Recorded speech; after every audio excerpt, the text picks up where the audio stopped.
লাখো সমস্যা, প্রতিযোগিতা এবং অনিশ্চয়তার মাঝে কিছু কিছু মানুষ নিজেদেরকে সফল উদ্যোক্তা হিসেবে প্রতিষ্ঠা করেন। আমরা মনে করে থাকি একজন উদ্যোক্তা হয়তোবা তিনি লাকি বা জিনিয়াস একজন ব্যক্তি, কিন্তু বাস্তবতা সম্পূর্ণ ভিন্ন।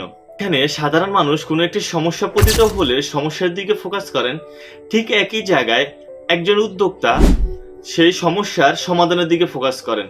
তার এই যে চিন্তাধারা, এই চিন্তাধারায় তাকে তার সফলতার দিকে নিয়ে যায়। অর্থাৎ তিনি সমস্যা নয় বরং সমাধানের দিকে ফোকাস করেন।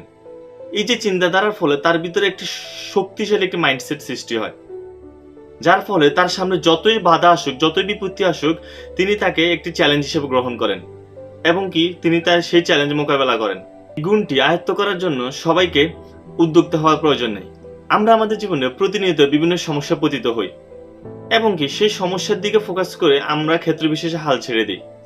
ঠিক একই জায়গায় আমরা যদি সমাধানের দিকে ফোকাস করি, তাহলে সমস্যার তুলনায় আমাদের কাছে সমাধানটাই বেশি প্রাধান্য পাবে এবং কি আমরা এই পজিটিভ চিন্তাধারা আমাদের ভিতরে লালন করতে পারবো।